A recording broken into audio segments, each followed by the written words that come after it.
what I wanted to do in this particular presentation is not so much look at foods which are recommended, or foods which Muslims have taken a liking to from the Hadith literature, but more so to look at some of the fundamental principles which sort of govern how we can make ourselves better people, especially when it comes to health. Now, as we've been talking about the Quran per se is not a book of health.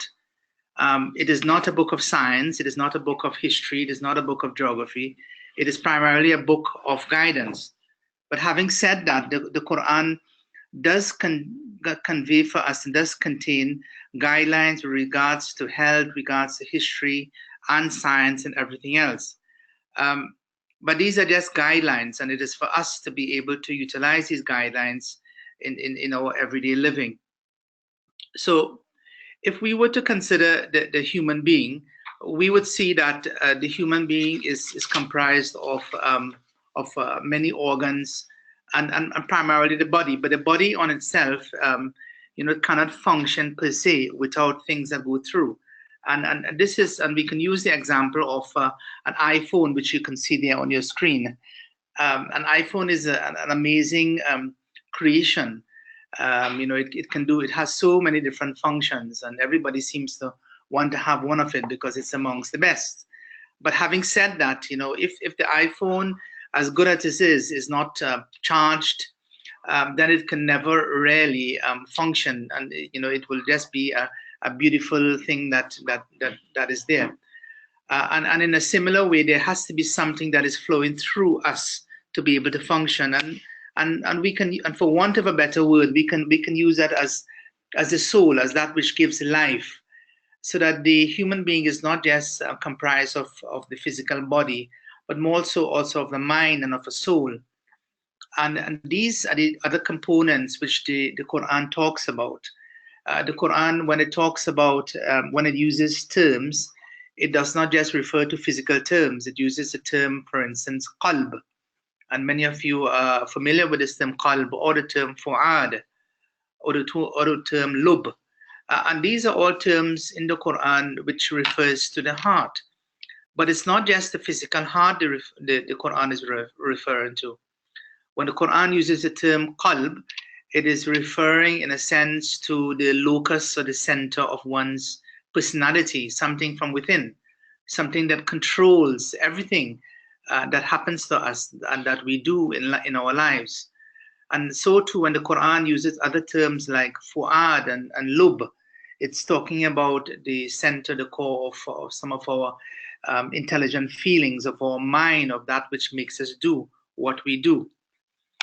So that gives us an idea that the human body, and if we as healthcare workers, and we do indeed, when we treat people, we're not just treating physical ailments that they may have, but more so we're also treating a lot of the psychological and other problems that they may have. And very often we know in our practices that people come to us, and it's it's not the physical ailment, it's not the first thing that they speak about that they really want to talk about or that is of concern to them. But sometimes it's just they might be lonely, or sometimes they may be having a social problem, a problem with one of their conflict that might be going on in your life, or some sort of a sudden change which may have happened. So there are all sorts of things which are responsible for the way that people behave. Now, I want us to look at this ayah of the Quran to start with. And this ayah of the Quran, Allah subhanahu wa ta'ala says that everything good that happens to you is from Allah. And everything bad that happens to you is from your own actions. And this is important for us to consider, because it means that when we were created by Allah subhanahu wa ta'ala, we were created in a state of fitrah. Now, if you were to just to hold this ayah of the Quran to ourselves, and just to look now at the next slide. And in this next slide, we see William Boyd defining what he considers to be disease and what he considers to be health. Now, in this particular definition. William Boyd says, health is really a condition in which the organism is in complete accord with its surroundings. And this is important for us to consider, because we know from the Hadith literature that Allah subhanahu wa ta'ala created each one of us in a state of what the Qur'an calls fitra. And fitra is a word which implies a natural state or natural order. And this natural order does not just refer to a natural, let's say, order with regards to a psychological state, but also physical state. And we know for the most part that any newborn baby, does not have, for the most part, does not have a sort of imbalance of things within it, but it's more so something which is in total accord with its surroundings, especially in utero and when it's first born. But really, it's environmental influences that creates problems for us. And if we were to look at the definition of disease, William Boyd talks about a condition, a change in the condition of health as a result of which the organism suffers from discomfort. So that when William Boyd defined pathology, he defined pathology as physiology gone wrong. In other words, it's about tampering with the natural processes will lead to unnatural outcomes. And in a sense, if we were to think about where human beings are born from the hadith, where it talks about people being born in a state of fitra, what happens to people over time due to environmental influences is that they sway from this, or they move away from this natural state or natural order in which they were created. And in a sense, what we are to do as human beings is to try and get back to that natural state. When the Rasul of Allah sallallahu alaihi wasallam spoke about the state of fitra, he talked about it in the hadith in the instance of people being born into a state of Islam, into a state of submission, and that by virtue of environmental influences, then they may move away to different type of ideological trends. But this fitra refers to the ideological trends on the one hand, but also refers to physical deviances from that which is natural. So if we were to remain, so the summary of this we can see is that if we were to remain in a state in which Allah subhanahu wa ta'ala has created us or wants us to live, then we would, in a sense, remain in a state of fitra, or close to it. And therefore, we will remain free from illnesses and free from diseases. Now, if we were to consider good health, the Rasul of Allah sallallahu alaihi wasallam tells us that there are two things which are so important to people that they often neglect, but they are great blessings from him. And these two things are, one is that of health, and the other is that of wealth. Now, we can all imagine the importance of wealth. I mean, because wealth is something that most people tend to sort of, really rush behind in this world. And wealth is important for us because it helps us to provide that which we need to make our lives comfortable. But health is also as important as well. For one may say it is far more important than wealth, because you can have all the wealth in the world, but if you don't have your health, then you will never really be able to enjoy your wealth. And this is the case for so many people. I mean, we know of instances, and I'm sure you all have experiences of many people who are quite wealthy, and then they develop all sorts of chronic ailment, diseases, and because of the high cost of care, sometimes they lose a lot of what they have saved for decades to pay for their health care. So health is a great blessing, and it's a blessing not just at a particular age, but at all ages.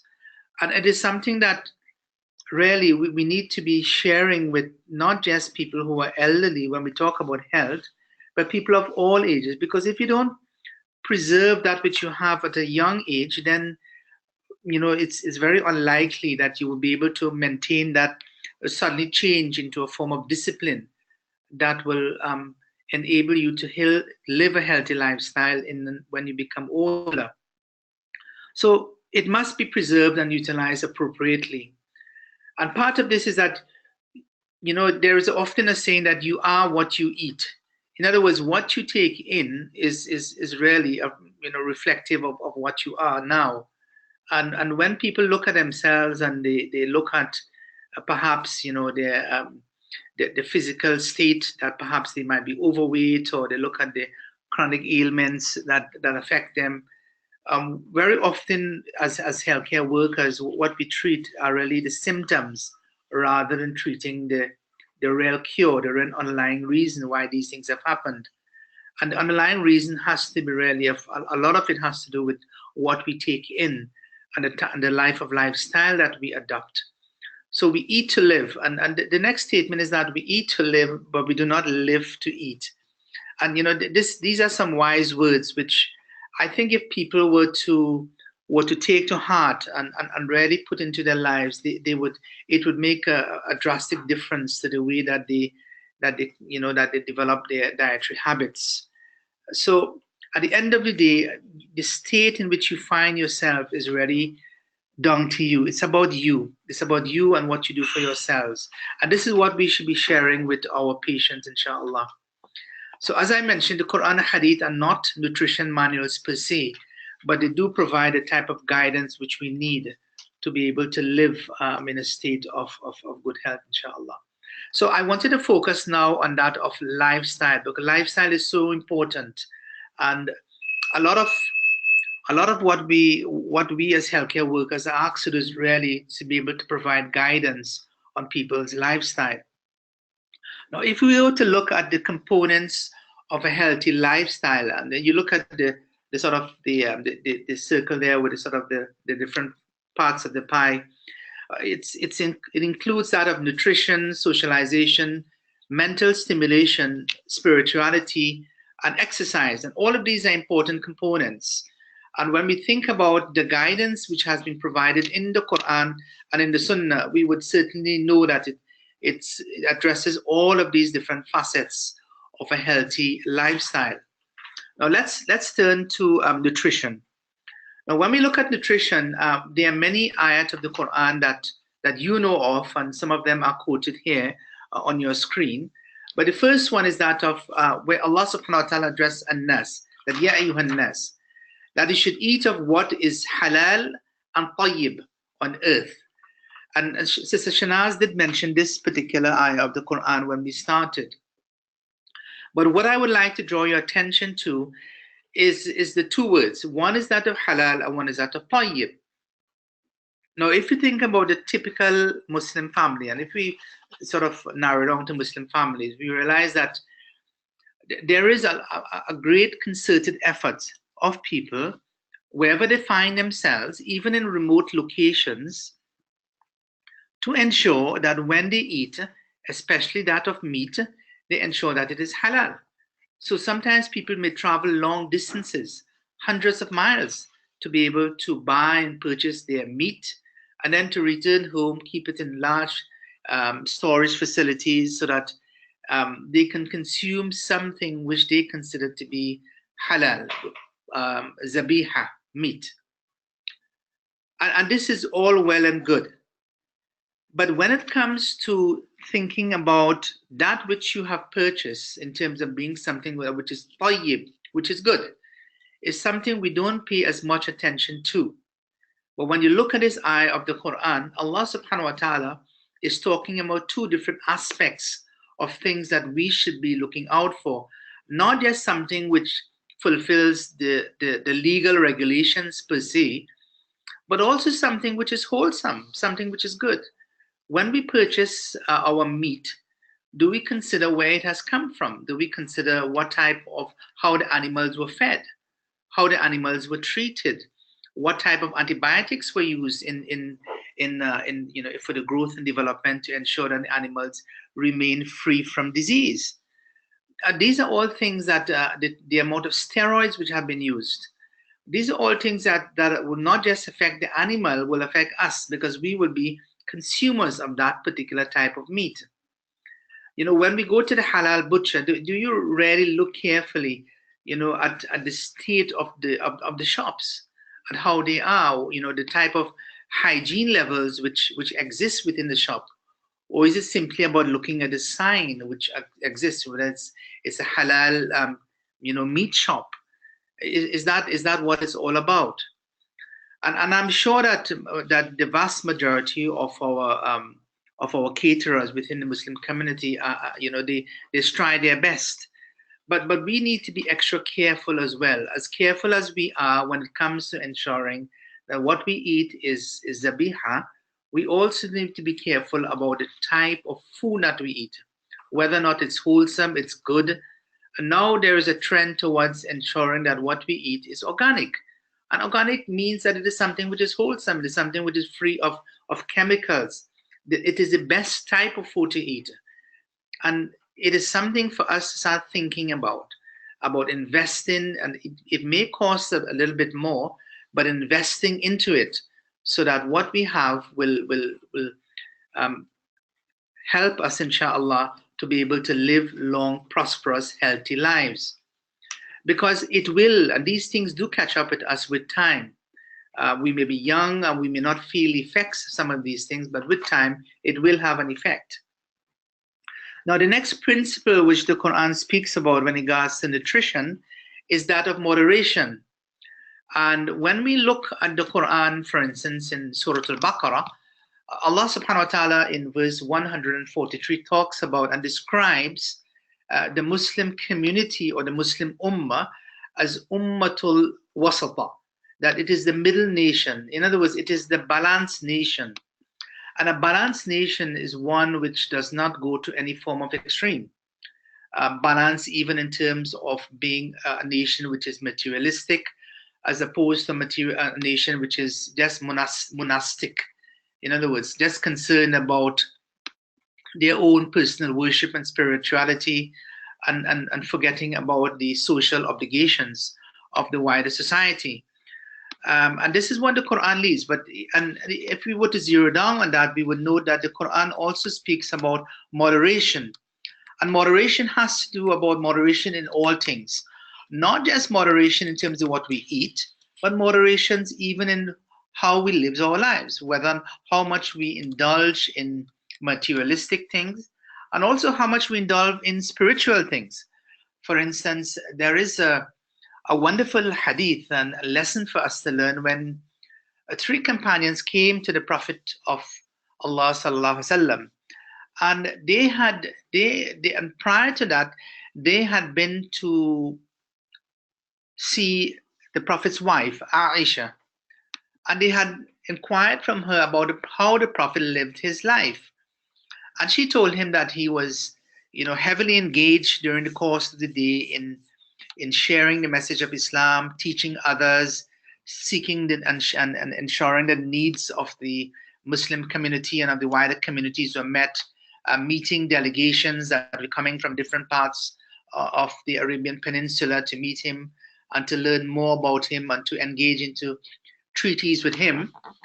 But likewise, in the evening when he went back home, he would spend his time, dedicated time, undivided attention with his family, helping, doing the household chores.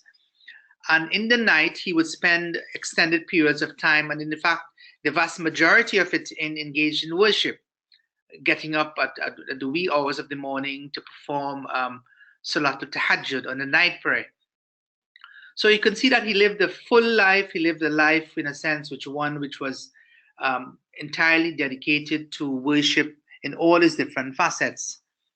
So when the Sahaba and these three companions heard what Aisha had related to them, they felt that what they were doing perhaps wasn't good enough, and they perhaps wanted to better themselves and to do better. So they went to the Prophet of Allah sallallahu alaihi wasallam, and then they told him that each one wanted to make a resolution. And one said, look, Ya Rasulullah, I will never get married. I'm single, but I will never get married because I do not want in any way to be engaged in anything which can detract me from my worship of Allah subhanahu wa ta'ala. And the second one said, but Ya Rasulullah, I will always fast. Each day I will fast. never will a day go by without me fasting, because I don't want to get, I'm too consumed with materialistic things in terms of eating and so on. And the third one said, Ya Rasulullah, what I would like to do is that I would like to spend my entire night in worship every day for the rest of my life. And when the Prophet of Allah sallallahu alaihi wasallam heard this, his face became red, and he became, in a sense, angry. You could see his face becoming angry. And he was almost in a state of being horrified.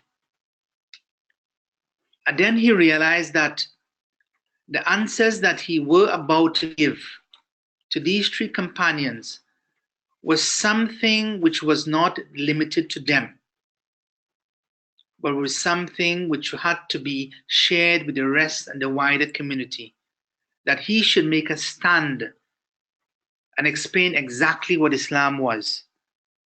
So he went and he said, I am the best amongst you. I, Rasulullah sallallahu alaihi wasallam, I am the best amongst you. But I have married one, that I fast, but I break my fast. Because we know that he would fast on Mondays and Thursdays and 3 days of the month. But for the rest of the times, he would eat and drink normally. And I pray at night, but and I also sleep. And this hadith really reminds us that what Islam is about is Islam is very much a pragmatic way of life. It's a way of life that reminds us that we have obligations, not just to ourselves and not just to Allah, but also to the wider creation of Allah subhanahu wa ta'ala. And therefore, the principle of moderation and balance should be there in our lives. And this is why when it comes even to eating, the Prophet of Allah sallallahu alaihi wasallam told us that when you eat, that you should not just, when you see good food in front of you, don't just stuff yourself with the food. Think about eating in thirds. 1/3 that you eat, leave some space in your stomach for air and for drink. In other words, consume moderate amount of food so that you will be able to digest your food and you would not just burden yourself. And most of you are quite aware of the research which has recently been done at the University of Manchester, where they've been looking into dietary habits and sort of trying to give advice. And one of the dietary patterns which have become quite popular now is the 5-2 diet.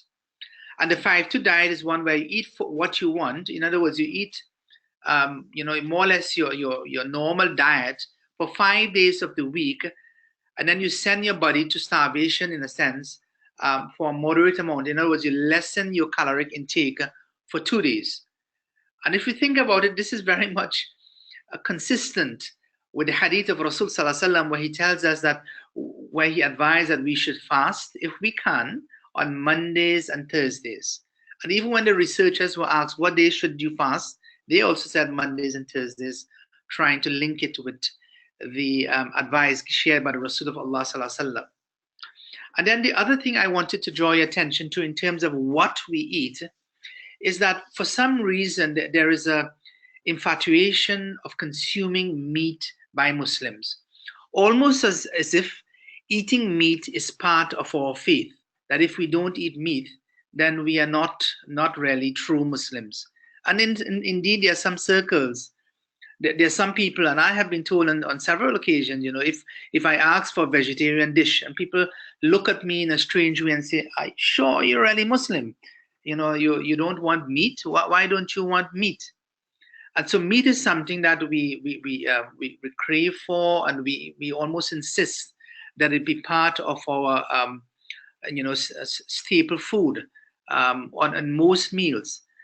But this really should not be the case. When we look at the life of the Rasul of Allah sallallahu alaihi wasallam, we would, Aisha radiallahu anha recalled about food which was consumed in the house of the Rasul of Allah sallallahu alaihi wasallam, and she said that sometimes 2 full moons would go past without us cooking or having meat within the home. Now, if you were to think carefully about what she said, she would say sometimes up to 2 months would go past, which is something like 60 days, without meat being consumed, which means that meat was consumed once in every 2 months. When meat was there, when they had meat at their disposal. Because the Rasulullah Sallallahu Alaihi Wasallam was not a rich person per se in Medina, which means that the vast majority of the food that was consumed by the Prophet of Allah Sallallahu Alaihi Wasallam was not meat. It was food which was vegetarian in nature. Meat, in a sense, was a luxury dish that was presented on an odd occasion, in a sense.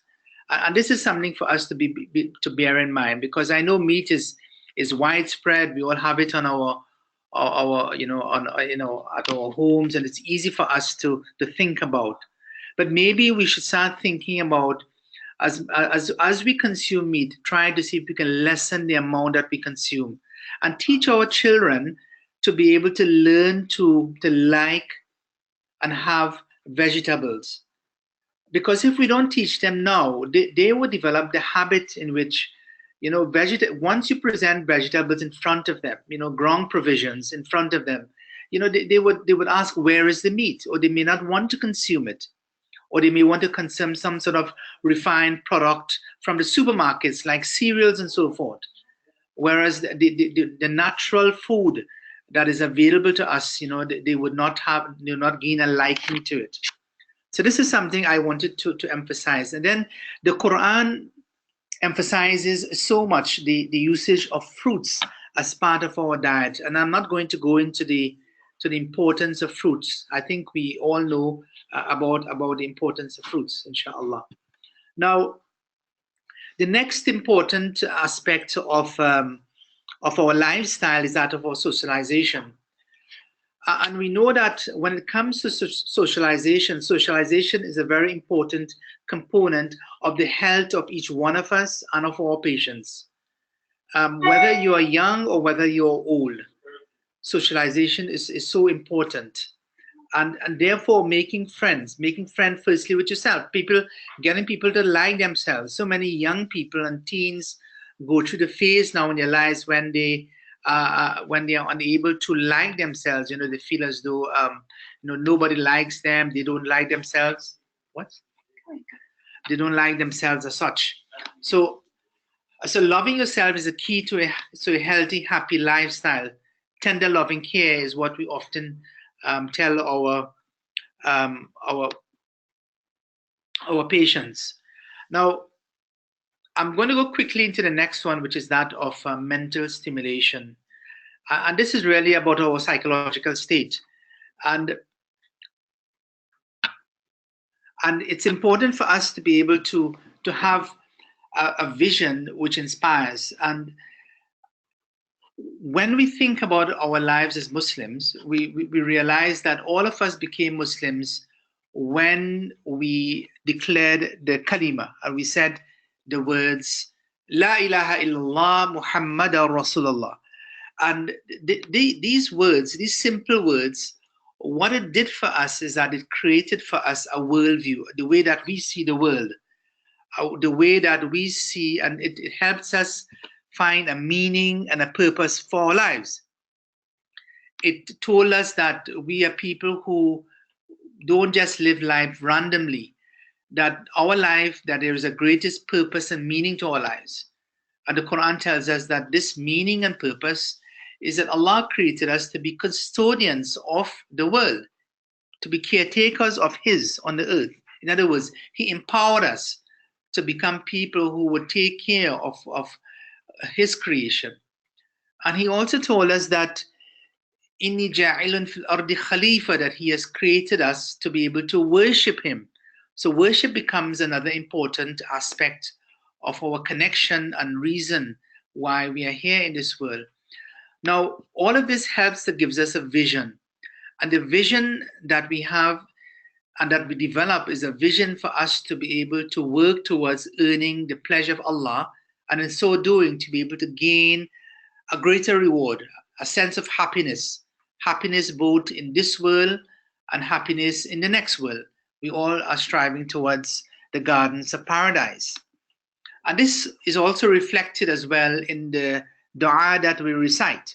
All of us make that a simple dua that we say in many of our prayers.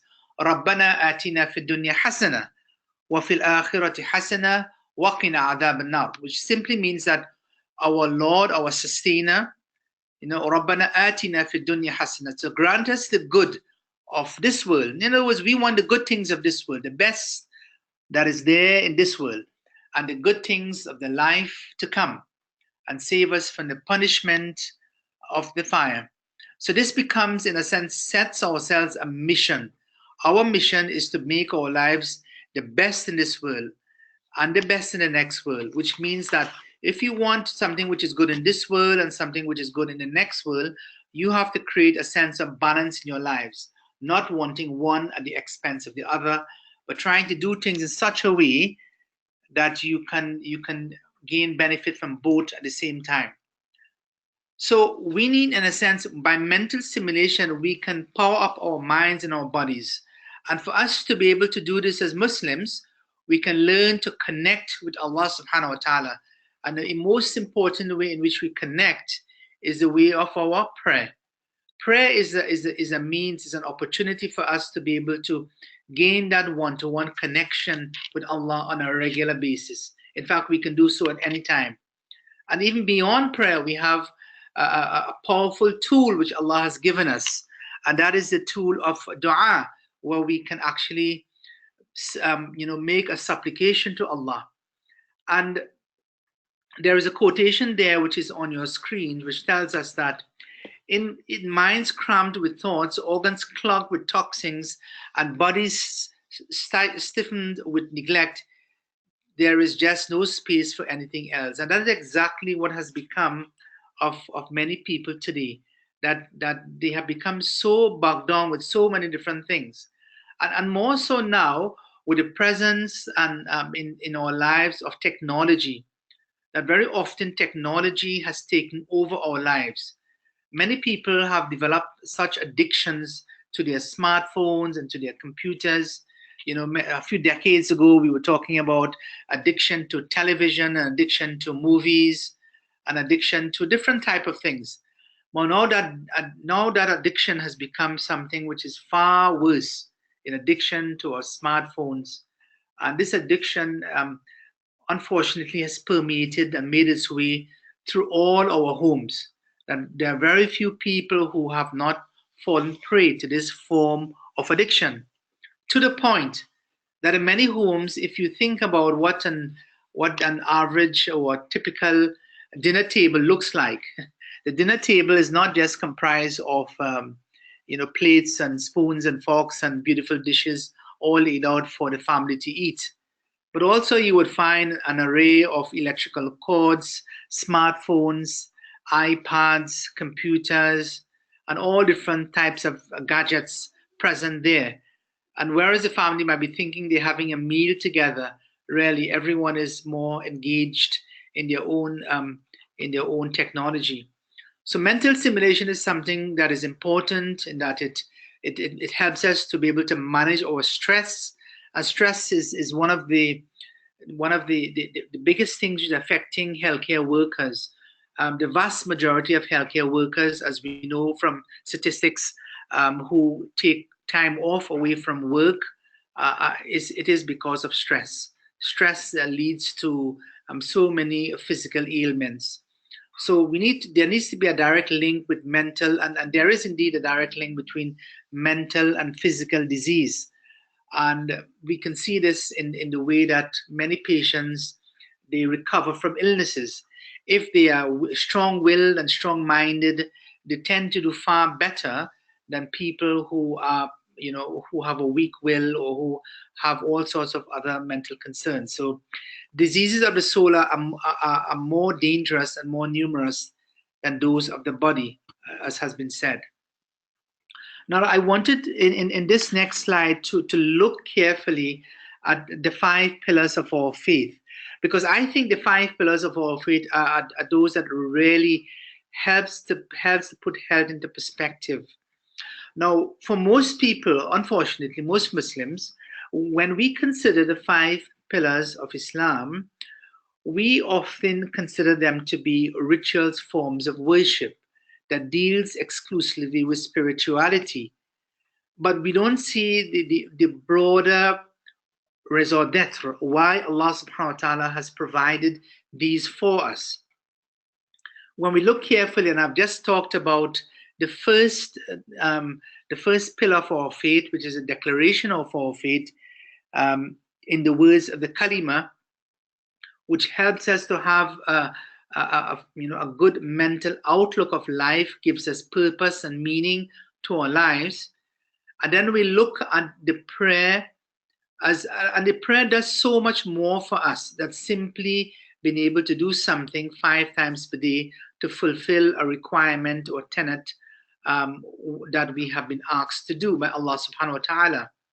Prayer helps us to adopt the discipline of time management, because prayer ought to be performed at fixed times during the course of the day, and therefore the average person can learn to regulate their time. If you are having problems with your time management, being able to to get to meetings late, be able to get up late in the morning or get to work late, or not being able to meet deadlines, what you would realize that very often this type of attitude and trend is something which has also affected your prayer. You would realize that very often you would be performing your prayer at the very end, at the latest hour, sometimes missing the time of the prayer, or not being concerned about when exactly prayer ought to be done. So once you can get your prayer right, once you can help determine when you get up in the morning, and what is important for us in the morning is to be able to visualize exactly what time, and to know exactly what time we will perform our prayer and where we will perform our prayer. If we are fixed environments, it's easy for us to know where. But sometimes we might be in different places, but we can be thinking far ahead, that around 4 o'clock, around 5 o'clock, where will I be? And therefore, where can I safely and adequately perform my prayer? And this helps us to be able to develop that attitude, to be able to balance our sense of time and a sense of place and a sense of being present in the world. And this is just one aspect of our prayer. Now, prayer also tells us about us being able to develop the attitude of assessment of performance. Because what prayer is meant to do, from one prayer to the next, it is meant for us to go before Allah subhanahu wa ta'ala and reflect upon performance between one prayer and the next. That which is good, we ask Allah to enable us to do even more. That which we have fallen short of, or we've made mistakes in, we ask Him to forgive us for it and help us to correct the mistakes and to do better by the time the next prayer comes around. So prayer, and these are just a couple of things which we can gain from our prayer. And similarly, when we think about the zakah, which is the giving of our wealth, the giving of our wealth does a number of things for us. One, it makes us far more reflective in terms of where our wealth has come from. For most people, when they think about drawing their salary at the end of the month, they think about the prayer has come, the money has come by virtue of the work which I have done, not realizing that the source of the wealth, it may have come from the bank, it may be in our account, it may have been put there by our just trusts, as the case may be, but really it has come from Allah subhanahu wa ta'ala. He's the one who ultimately has given us this. He is the one who has been able to enable us and give us the ability to be able to earn. And we have been able to use it in the best way to be able to draw a salary from it. And therefore, it's not just about gaining what we have or utilizing what we have in any way that we would like. It's not really our own.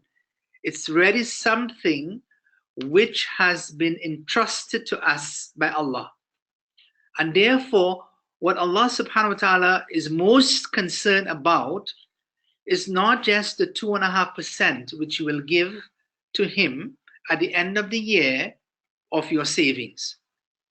But he's also very much concerned about the 97.5% of which you have. Well, how are you spending it? Are you spending it in ways which are halal? Are you spending it in ways which you're not being, you're not just wasting things. You're not just buying things for buying sake. Are you being able to use it in the best possible fashion? Are you being able to save some of it? Because saving is an important component, and also giving some of it as well as taking care about all of your obligations. Or are you mostly concerned about yourself? So that is about giving. And if we think about the Arabic terminology which the Quran uses for this aspect of worship, the word is zakah. And really the term zakah at its root meaning means a sense of purification. It's about being able to purify your wealth.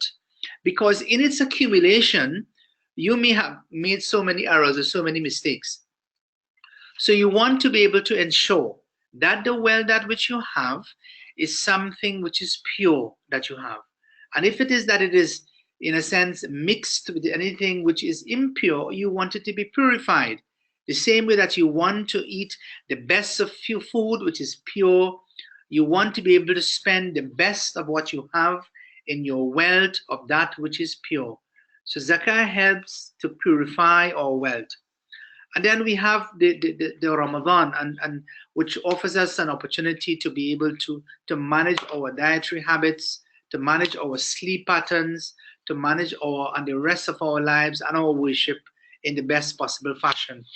Now, the next thing which I wanted to talk about is that of a life-work balance. And this really comes back to us being able to recognize that to be the best Muslim that you can be doesn't mean to be somebody who is spending 24 hours of the day in the mosque.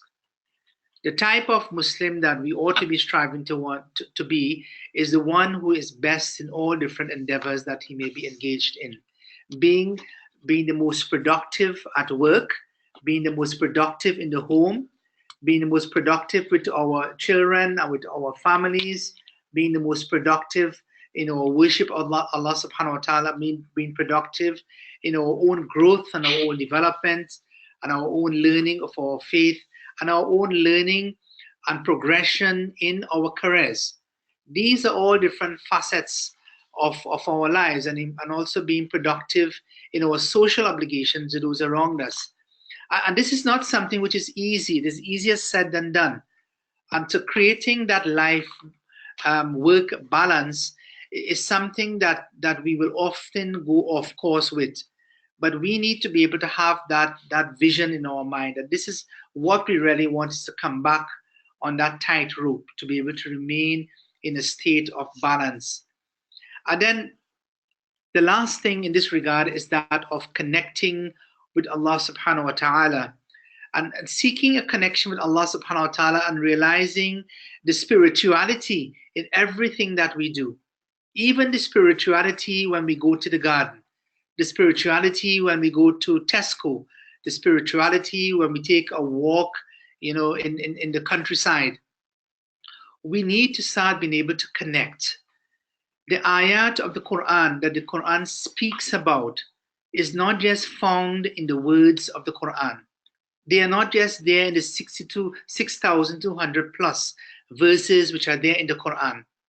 The ayat of the Qur'an, the most of the ayat of the Qur'an, and so signs which Allah has provided of Him and of His way and of His guidance, is to be found in the universe, is to be found in ourselves and in everything else that He has created us around us. And therefore it is important for us to learn to connect with all of this. And I want to end this section by this quote from Benjamin Disraeli, who said that no success in public life can compensate for failure in the home. And failure at home really should be something that it should be among our top priorities, inshallah. So we've spoken a lot about the 5 pillars of Islam in relation to our spiritual and physical health of a Muslim. I'm not going to go into it again. We've looked at some of the aspects of worship in terms of how it is that they can help us develop healthy habits, inshallah. We've looked at, in a sense, a little at nutrition and fitness regime, which ought to be done during the month of Ramadan. And I'm sure that we will have a look, we will have another, when Ramadan comes around, we will have another webinar on this particular theme. But just to be able to help us in terms that some of the key things that we should be looking at in Ramadan is that Ramadan should not lead to a drastic change in people's lifestyle. I think this is the number one reason why people fail in the month of Ramadan. Muslims fail in the month of Ramadan to do justice to the month of Ramadan. So we give up things like for workout, and so we suffer when it comes to our health. We give up things like the intensity in which we do things, not realizing that intensity is something that ought to be maintained. It's the discipline which is being trying to be inculcated.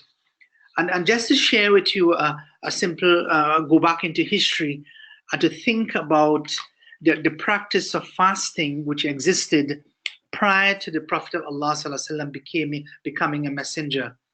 You see, the desert Arabs at the time of the Prophet, they used to fast. They used to fast even before Islam instituted fasting. But the fasting in which they did was not the fasting of themselves more so. Fasting was something which was renowned because they used to fast their horses. And you may be asking why they're fasting their horses. Why would they want to? So they used to deprive their horses of food and of drink. And the reason for that was that the horses were vital to the outcome of battles. As we know that the Arabs were engaged in battles, year in, year out, they would have battles. Sometimes wars would exist between tribes, and this would go on sometimes for decades upon decades. Tribes would continuously be fighting each other. They would fight, and then they would stop, and then they would continue to fight again.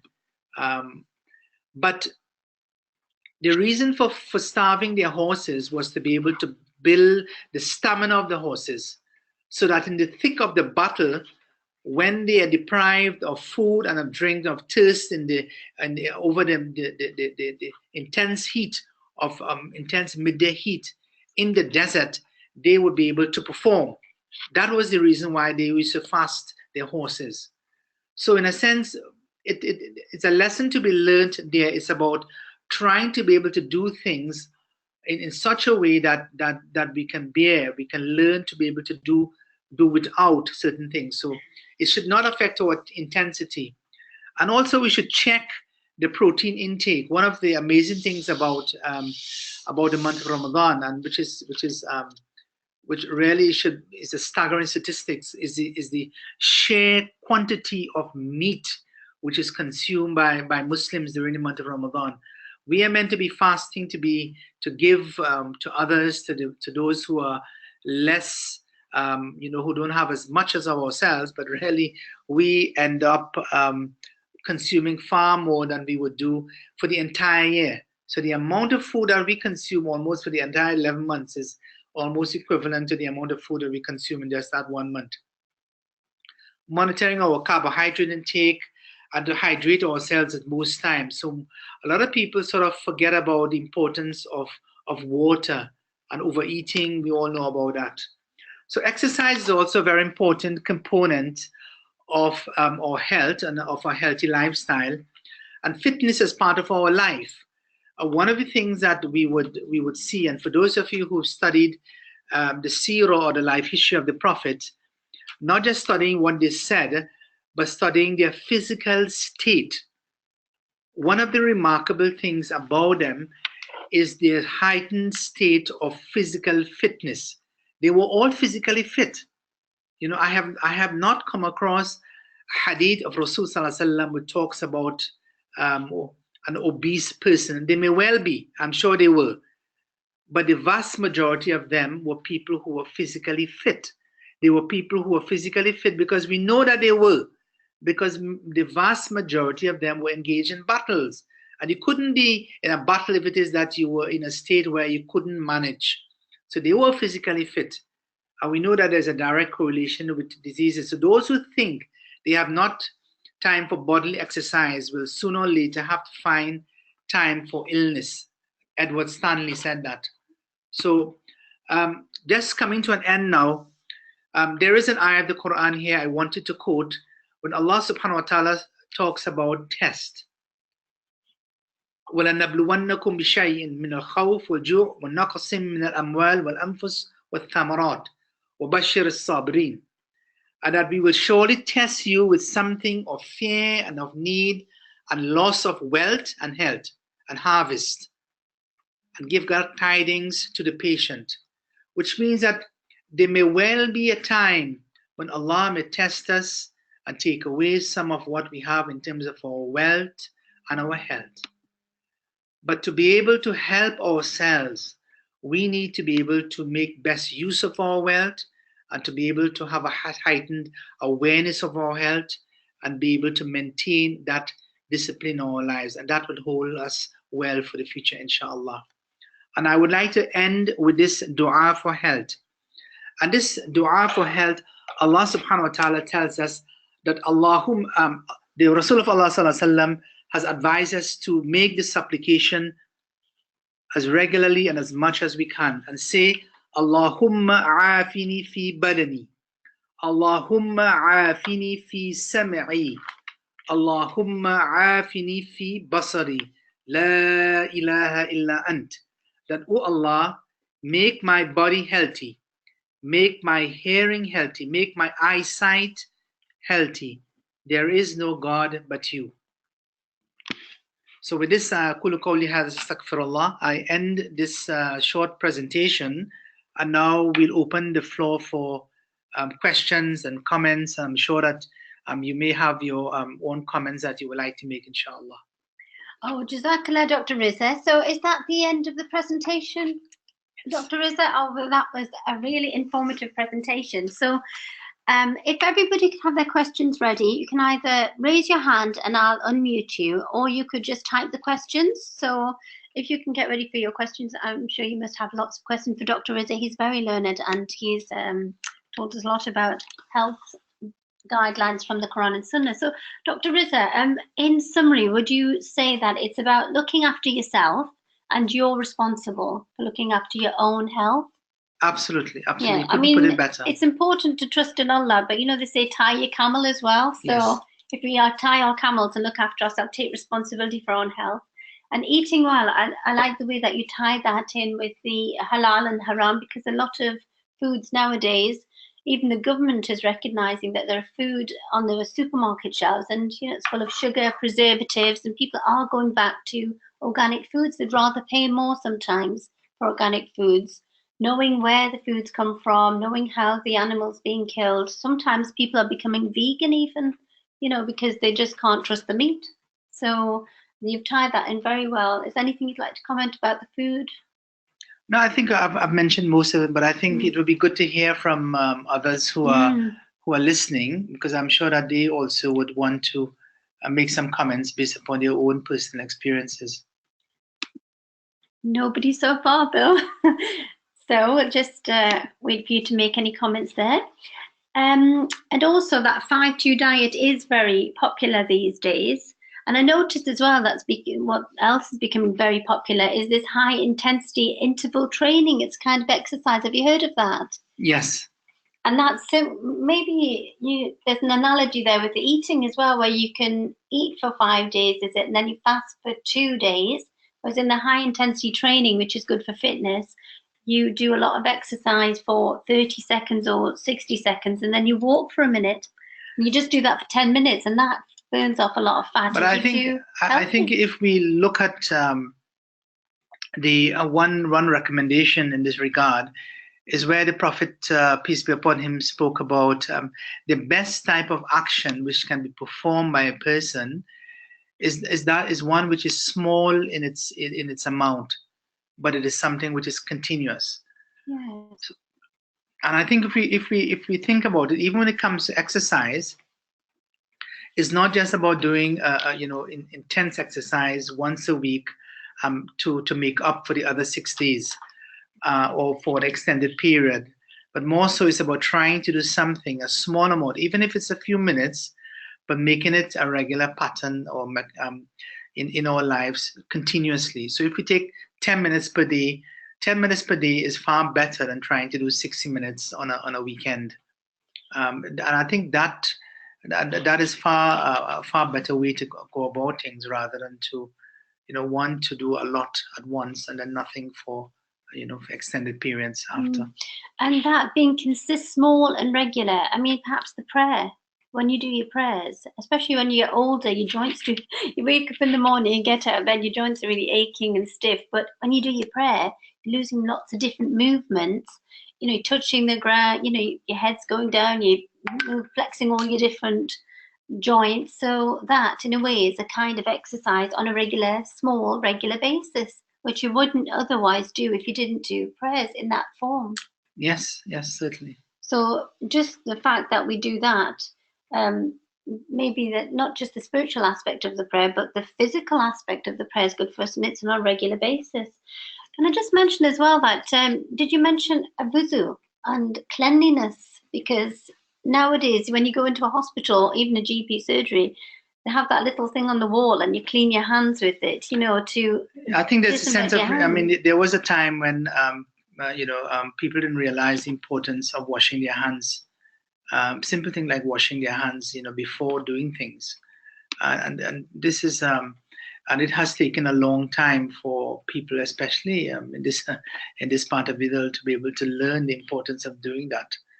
And but this is something which we were taught as Muslims so many years ago about the importance of remaining in a state of cleanliness. And even if we were to go back, the whole idea of flowing air, of not having people in congested rooms. This is something going back to when Muslim hospitals were built. You can see the whole aspect of the way that they were built. They were built in such a way that it allowed air to be able to flow through, so that it would be the atmosphere would be quite pure. So cleanliness is something which is part of our living really, and that habit of making wudu or being in a state of cleanliness is something which we already have, but should extend to to everything else that we do. Yeah, washing your hands before we eat, and then the wuzu. That's what I was going to mention as well. That cleanliness is really important for health. That's part of our faith, day-to-day life, isn't it, as a Muslim? So here are the questions. Talking about exercise, are there any sports that are recommended from the Sunnah? Now, we know about swimming and horse riding, but... Yeah, so swimming, horse riding, archery, we know that these are some of the sports which were recommended by the Prophet. But one also has to take into consideration that these were some of the dominant sport that were practiced at the time of the Prophet. Obviously, he was living in the 6th century. We are living in the 21st century, which means that some of the sports like, and we would well imagine if you were living in this time, that the sports which are part of our lives now, things like hockey and cricket and football and all of these things will be the type of sports that he could recommend.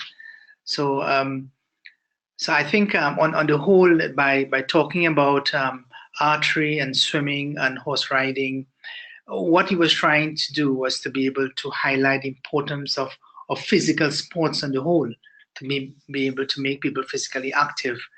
But I would say that the principle, and therefore the principle is, it's not just so much a specific sport, but it's been able to do to engage in activities, any type of activity which we will to bring about the same result.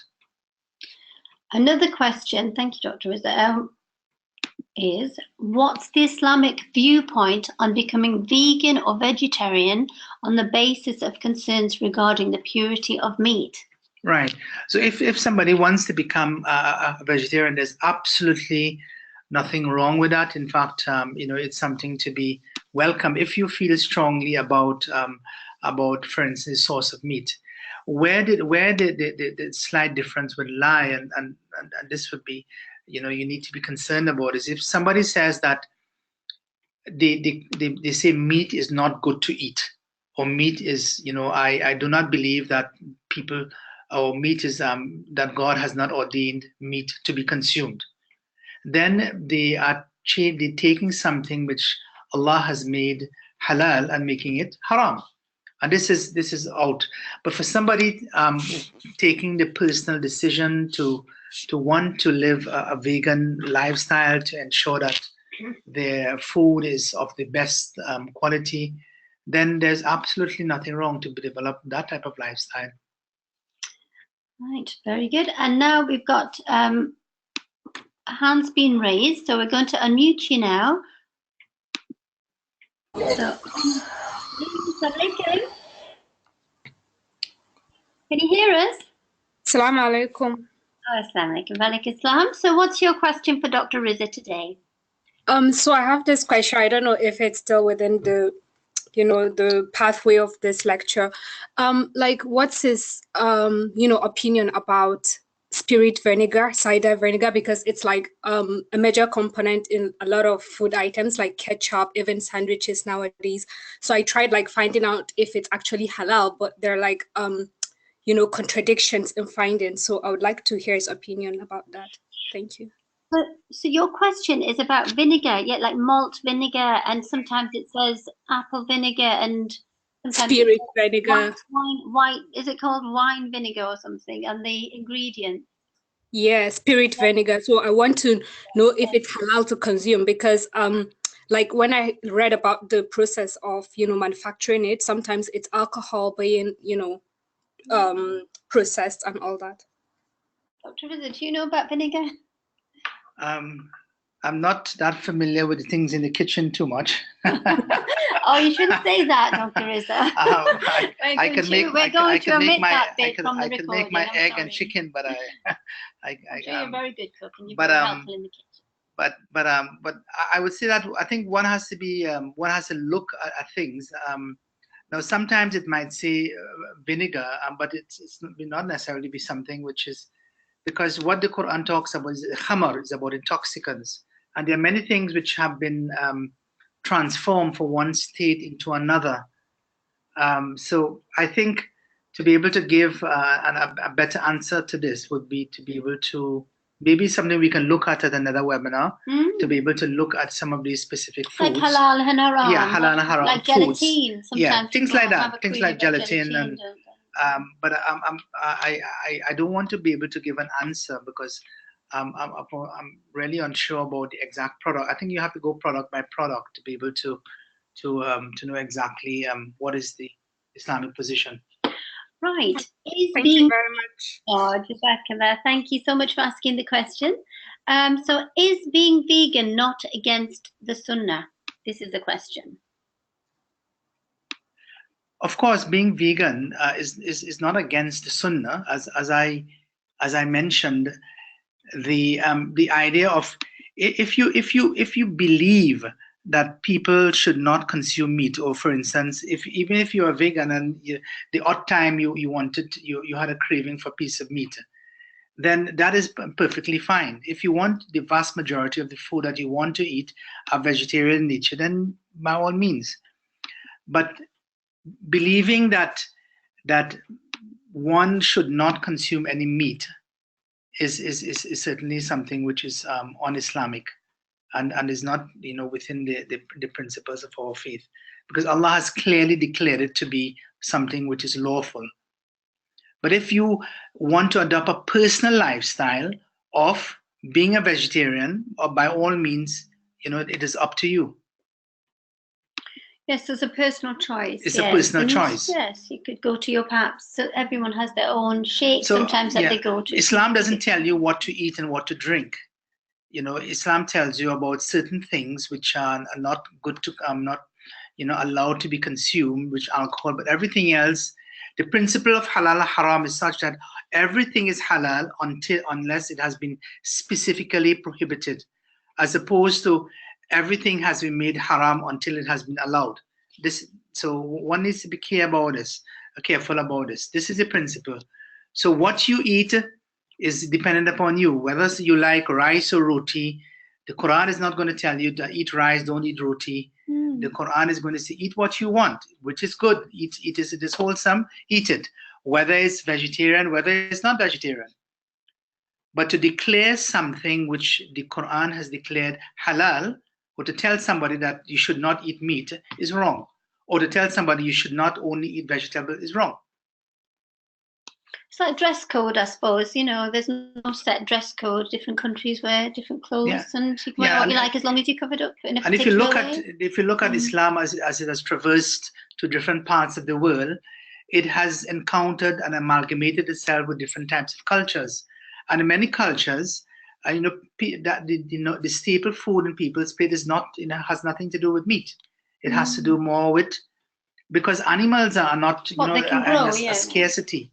There are many places. I recently, for instance, we had a situation where, as most of you know, in Cuba, we have a small Muslim community in Cuba.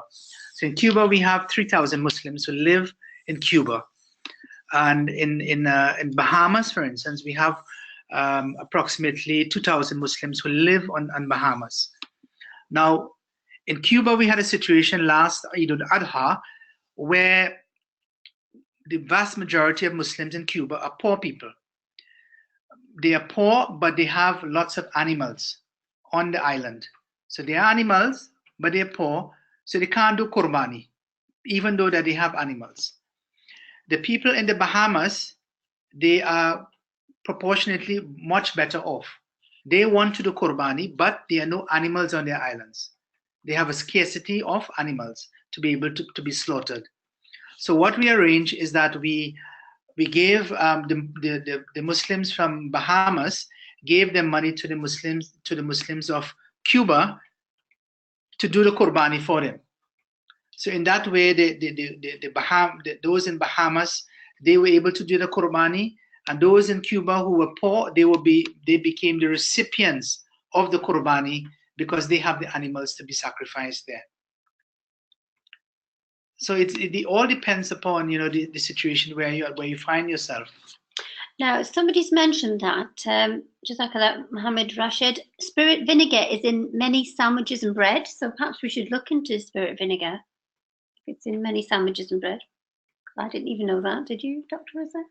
I mean, as far as I know, there is nothing wrong with spirit vinegar, but I said we should look at it at another webinar, inshallah. Then somebody can explain the scientific basis of it in a lot more detail. Right. Considering the spiritual dimension of ensuring halal food and feeding your children halal, should one not be concerned about a halal source of income with which he or she buys the food? So it's linking your So when we talk about and that's the other dimension that we talked about. It's not just about the income, but the income should come from a halal source. Yes. If it is that, it's not the attitude of stealing from the rich and giving to the poor. That's not Robin Hood. You mean the Robin Hood type of approach of living is not what Islam encourages. That might be some, well be as part of folklore here in the UK. But that is certainly not the Islamic practice. And therefore, as much as we are careful about ensuring that the food that we consume is halal, so too we should be careful about the source of income for that food is also from a halal source. And that is something, because one is linked to the other. They are not mutually exclusive. Yes, very interesting question, that one. Now, can somebody ask about alcohol? The brother or sister asking about alcohol, could you send that question back, please, to us? So we can ask that question about alcohol. Now, question for Dr. Riza. Those who can't fast due to health issue, how to fulfill this pillar of Islam? So if you can't fast because you're a bit poorly that day, or you've got medication, or you're not feeling well, then how can we fulfill that pillar of Islam, Dr. Riza? I think the first thing for people to realize is and for Muslims to realize on the whole, is that fasting is the month of Ramadan. Amongst the things that one does in the month of Ramadan is fast. But the month of Ramadan is not exclusively a month of fasting per se. In other words, there are so many other spiritual months, spiritual things that you can do in the month of Ramadan. So many people, for instance, can't fast because of chronic diseases. Many people who are insulin-dependent diabetics, they would not be able to manage their blood sugars. Others have different type of ailments. They might be poor, they might be weak, they might be feeble. And this in no way should prevent them from enjoying the rewards of the month of Ramadan as anyone else. Perhaps they can even gain even more reward from the month of Ramadan. You don't have to be fasting in the month of Ramadan to be able to be benefiting from the month of Ramadan. And what I mean by that is that you may not be fasting, but you might be praying. You are able to pray. You may not be able to pray, but then you can read Qur'an. You may not be able to read Qur'an, but then you can do dhikr. Then you can read other books about Islam. Then you can become more focused in trying to understand yourself. Do a lot of introspection during this month. Then you can do dhikr. You can do dua. So there are so many other things. You can become more engaged with your families, maybe spend a lot more time with your family in terms of you all trying to learn Islam together or discuss family affairs together.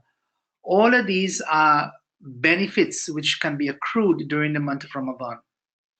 And therefore, I think one who is not fasting during the month of Ramadan can benefit from the month of Ramadan as much as somebody who is fasting. Of course, there is the added benefit of fasting and the type of reward it can give. But if for some reason, for some genuine reason, you can't fast, it is not in any way something that should prevent you from enjoying what is there. And Allah subhanahu wa ta'ala, He rewards people according to their own personal circumstances. Not everybody gets exactly the same reward. It's the same as when we enter into prayer. You may have in a mosque, for instance, or you may have in a home, 5 people standing together to pray. But at the end of the prayer, not everybody will get exactly the same reward. It's like 5 people writing an exam. They might sit the exam for 1 hour and then come out of it, but they will not get the same mark at the end of it.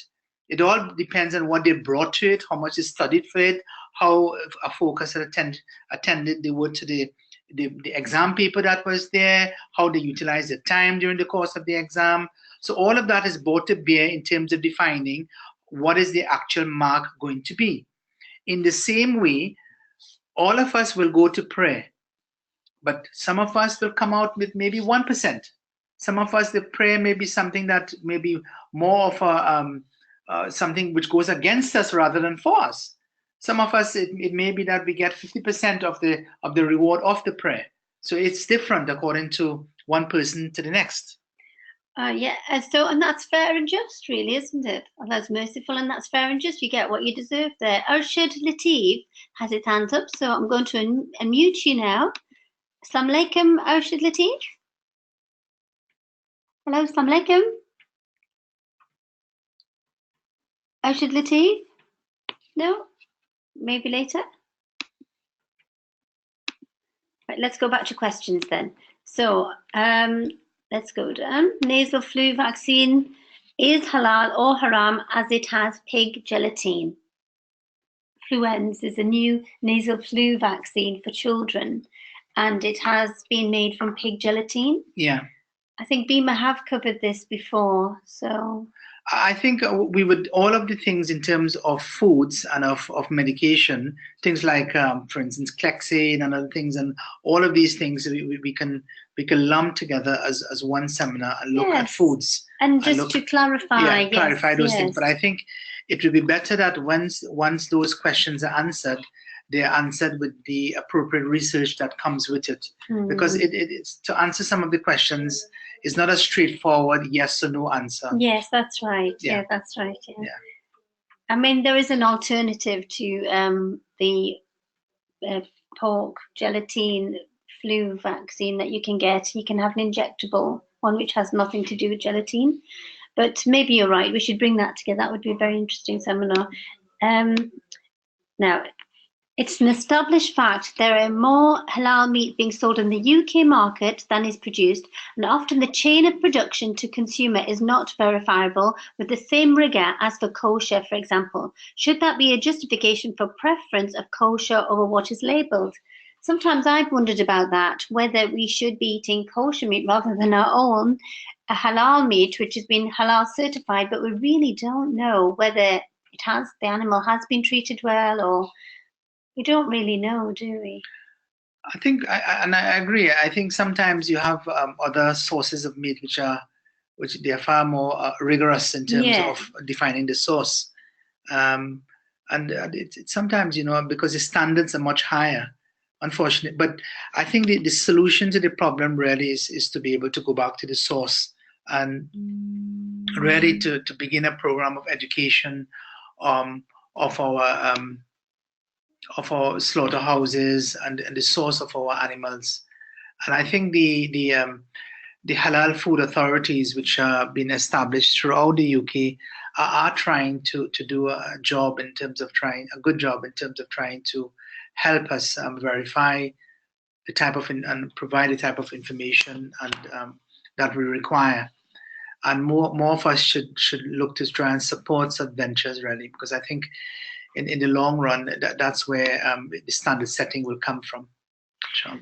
Right, again, on medicines, the use of EHC, is that allowed as a user or as a provider? EHC.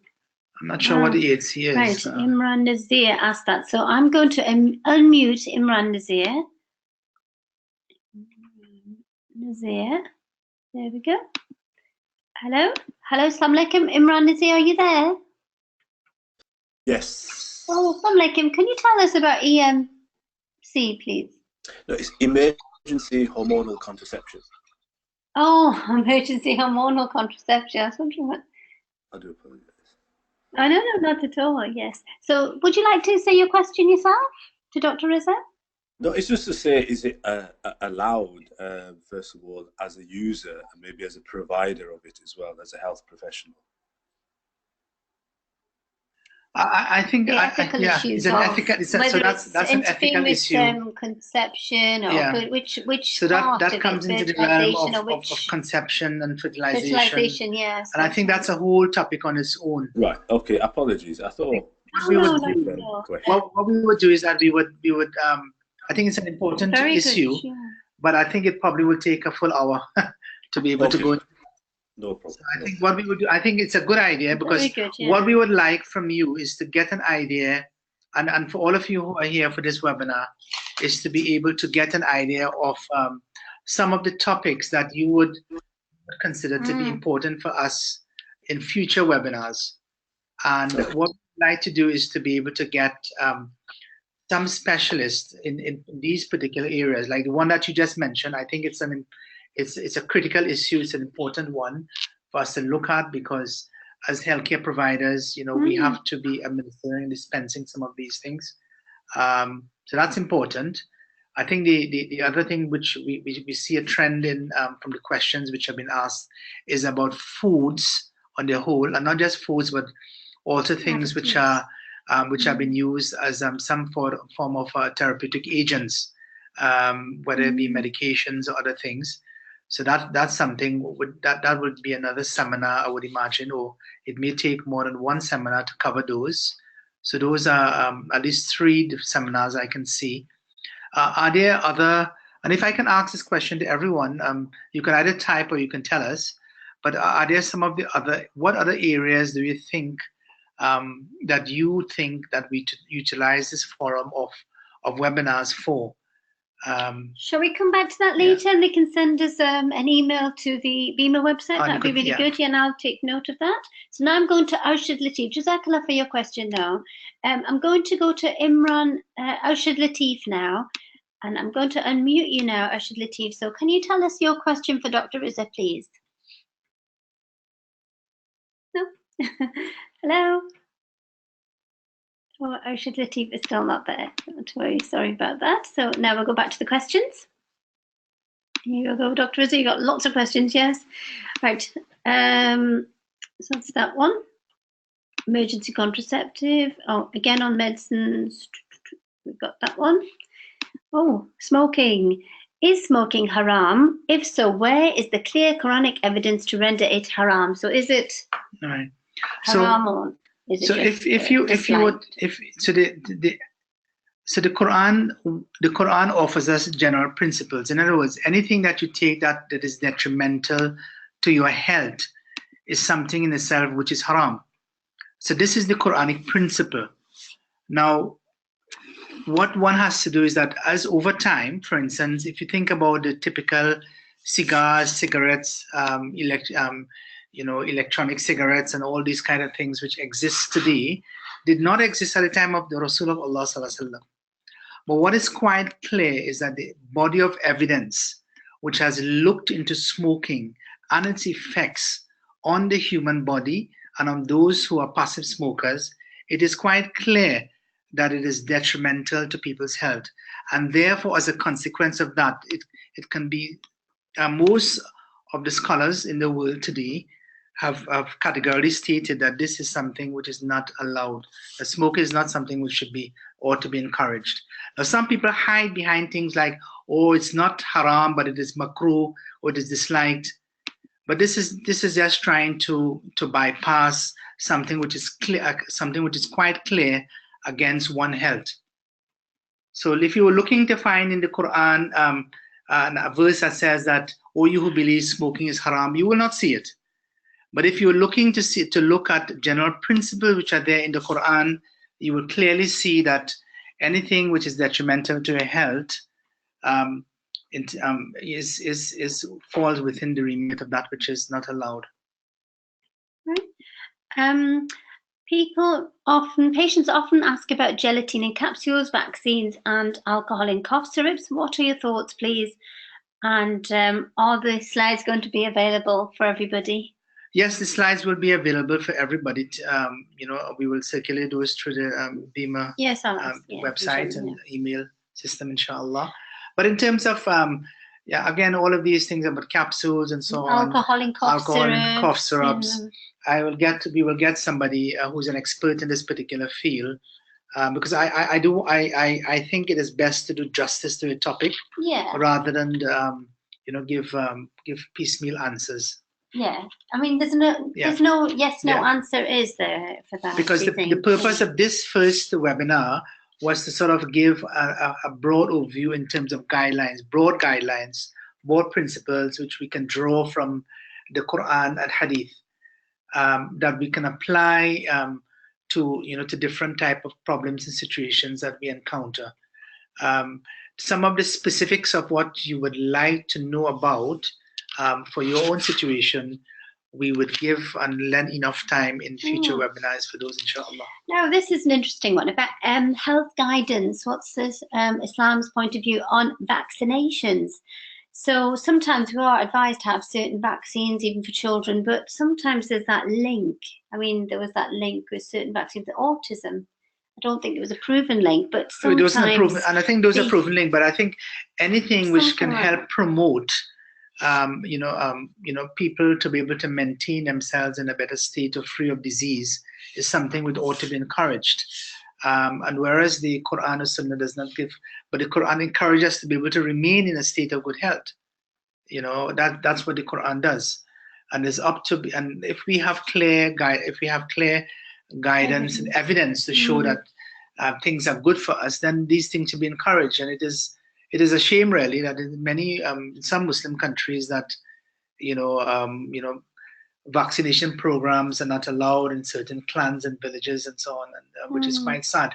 Yes, there was an outbreak, wasn't there? Polio in Pakistan, wasn't polio there? in Pakistan, whereas polio at one point was at a point of being eradicated worldwide. We suddenly found that some groups in Pakistan with very poor superficial understanding of their faith did not allow children being vaccinated. Yeah, it's just Imran Nazir has asked this question, so it's saying that vaccination, sometimes we overlook the adverse effects and the unnecessary effects as well. Absolutely. But it also means that you have to strike a balance And I imagine at a governmental level, what they have to look at, the broad picture in terms of being able to cater for the healthcare of all. It's the same way that we get, many of us healthcare workers get the flu vaccine. Some of us take it, some of us don't. But as a body which is in control of so many hundreds of thousands of workers, they have to be able to plan in such a way that the benefits of what they do outweigh some of the negative effects. But I agree that everything that we look at, especially nobody takes anything in, nobody takes a medication without should first consider what are some of the adverse effects, because there are good, but there are sort of ill effects, but you have to weigh the advantages and disadvantages. Yeah, and also again, alcohol in medicines, cough mixtures, and what choice if you can't take the cough mixture with alcohol? What choices do we have? Well, I think if the principle being that if it is something which is important for you to be able to get you back in this type of health that you want, that it is something which is allowed. Mm-hmm. In Islam is not some sort of rigid fate where it is trying to make you deteriorate, but really it's one where Islam wants you to, Allah wants you to be able to maintain your health, that which is good for you. There are other options like manuka honey. I mean, natural options perhaps, vitamin C for viral, boost your immune system. Now, does the use of spray perfumes or asthma inhalers invalidate the fast? This is asked a lot of times. No, that's quite clear that what invalidates the fast is even sort of vaccine injections do not invalidate the fast.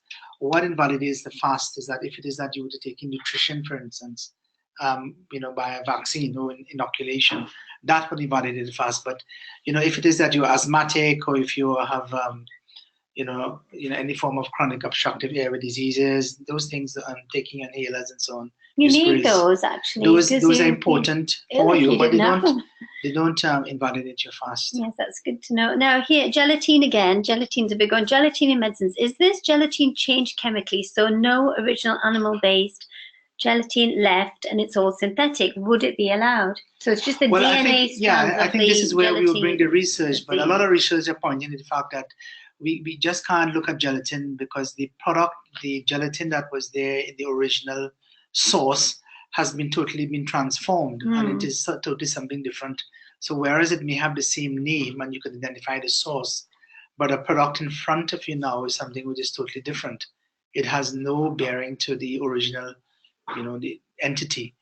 But again, what I would like to do is to be able to leave sufficient time in another webinar to discuss this in a lot more detail. And it's an interesting question here. If a chicken ate some pork and we immediately made that chicken halal, would that chicken be a halal to us? No, I mean, the chicken can eat whatever it is that they like, right? The chicken can eat whatever. Would it affect us though? No, it's not going to affect you. Of course, you're going to kill the chicken. You're going to curry it or whatever it is that you like.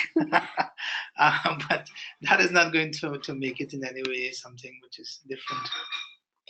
Dr. Riza, you are giving us a lot of information here. Can you just tell us about, are you actually classified as a scholar, or you're just very learned, or what's your, Well, if you're looking for credentials of somebody who has graduated from a typical Islamic university, no.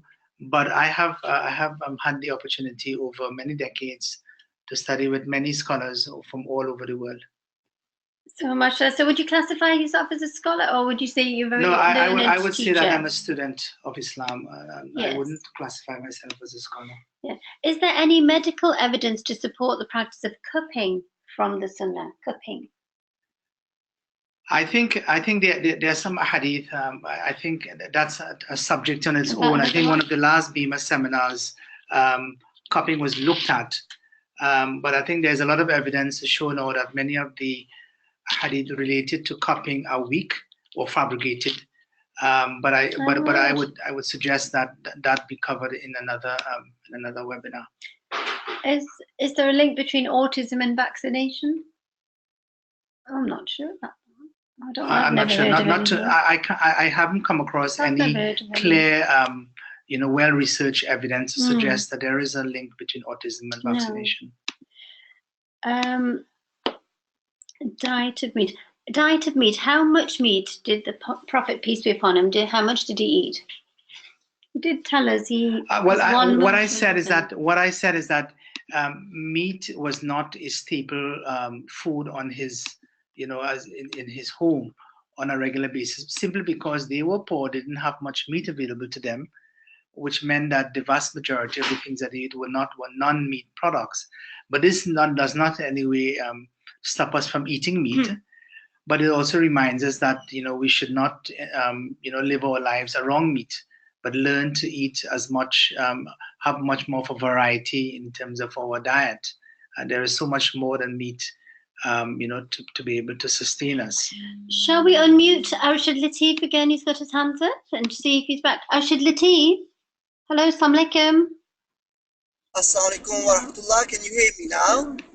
No reply there. Yeah. Oh yes. Last few questions. Do you have any more du'as for wishing people good health and shifa? What we can do is that there are some more du'as, but what I will do is I will send them via email.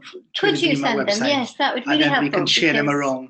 And then you can have both the Arabic words and the translation as well, so that you can use them, inshallah. Not just for yourself, but I think it's important to be able to share many of these with our patients, because in times of difficulty, in times of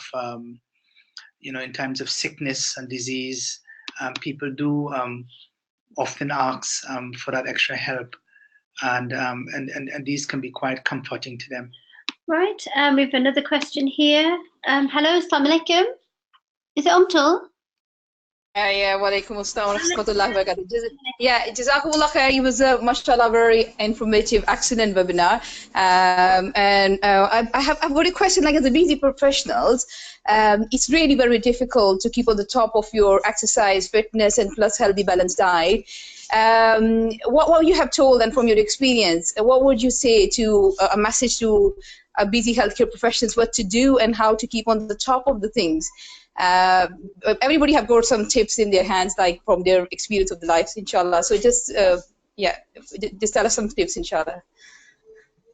I think one of the key things is that it's really what you consider to be the priorities in your life are what will dictate the way that you behave on a regular basis.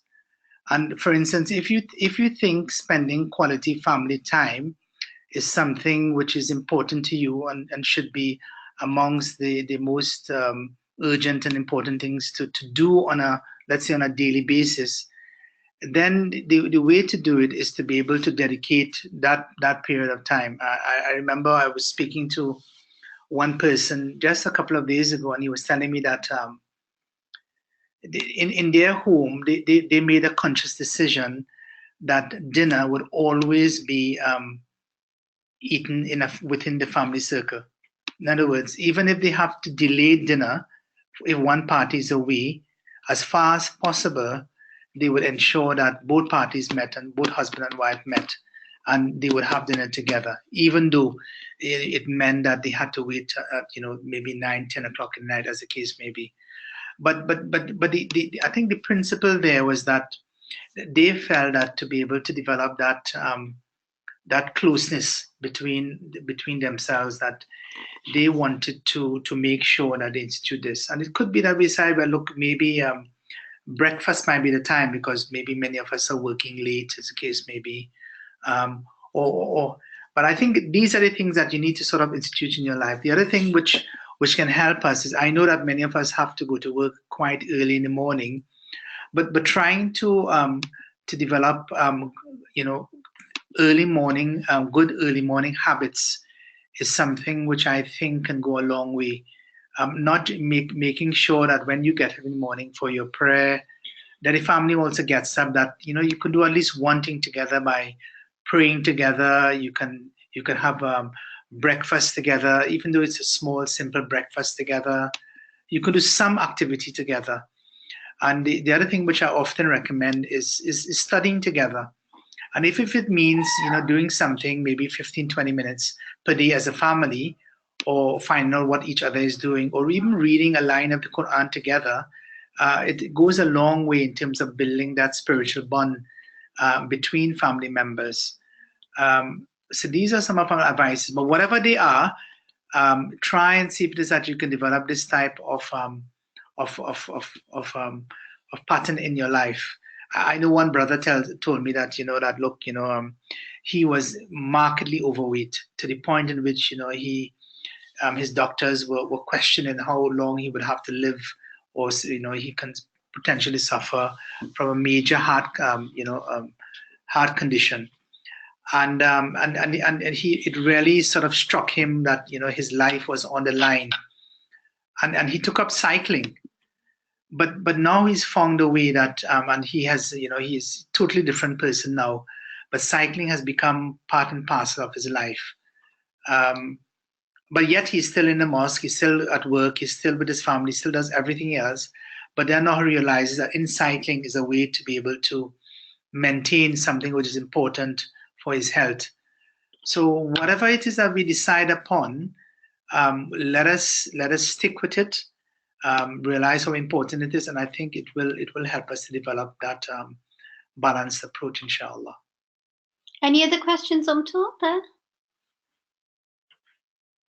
Yeah, inshallah, Jazakallah khair. It was mainly regarding the tips in a busy professional life. I think it's very, very important to keep the deen together and establishing it rather than just like studying it separately. So yeah, it's one of the elements in family, and plus along with the balanced diet is very important to like the Nabi Sallallahu Alaihi Wasallam. I think it's one.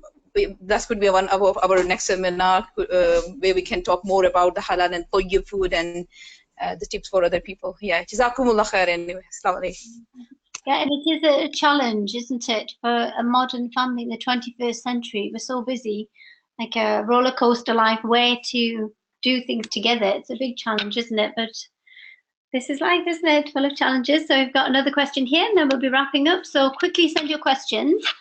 Being ill can be a means of expiation of sin, so being ill is not a bad thing and can be used as means for asking our Lord for forgiveness. What are your thoughts, Dr. Riza? Yes, because the illness is also is a test from Allah subhanahu wa ta'ala, as we noted in the last ayah of the Qur'an that I quoted. Allah tells us that He will test us by virtue of loss of our health, loss of our cells. And loss of our wealth.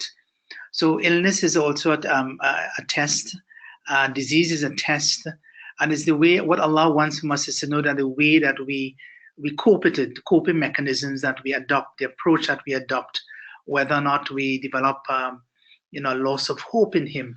And sometimes what illnesses can do is that it can remind us that the one who has given us the type of health that we all wish and we all enjoy, the vast majority of times Allah Himself, and it offers us an opportunity but sometimes we often neglect it, and it offers us an opportunity when we do fall ill to be able to return to Him, and once we return to Him, then we can reconnect with Him.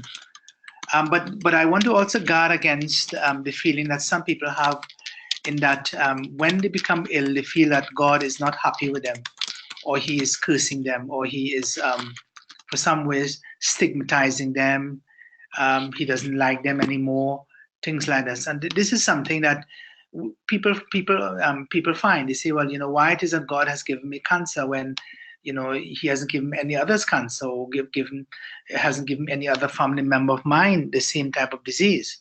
Why it is that I have, I'm suffering from this seemingly incurable condition when others are enjoying themselves. But everybody Allah places in different situations with different types of tests, and therefore it's the way that you deal with them. It may well be that when Allah grants you that particular test, He is actually trying to help you find a way out of things, and therefore His level of expectation of you will be different from the level of expectation of others. But that type of thought pattern which can go through people's mind is something that we have to try and see if it is that we can dissuade people from adopting. But yes, certainly in illness, it is a test, it is a blessing.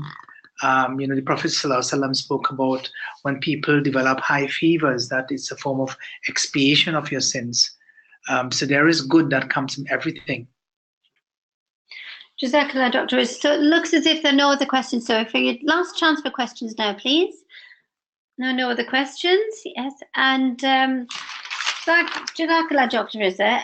Yes, you've mentioned about how we are in charge of our own health. You've mentioned how the 5 pillars of Islam relates to our health as well, and halal and haram. That's very important, especially with our food. How we should focus on Allah, reflection. We do that between prayers, and reflection is very important. We also know about mindfulness. In this modern day, we always talk about mindfulness, and when we're mindful of Allah during our prayers, it helps us focus our minds. So that links to that prayer. The balance and moderation that Islam always lets us know about, and how spiritual health is very important, just as important as our physiological and psychological health. Jazakallah, Dr. Riza. So any last question? Any last comments? No? Just to let you know about BIMA then. BIMA is the British Islamic Medical Association, has been established for the last few years, and it is part of the vision is unite, inspire, and serve the Muslim healthcare professionals in the UK and our patients. It's affiliated with the Muslim Council of Britain, and it's an international affiliate of the Federation of Islamic Medical Associations.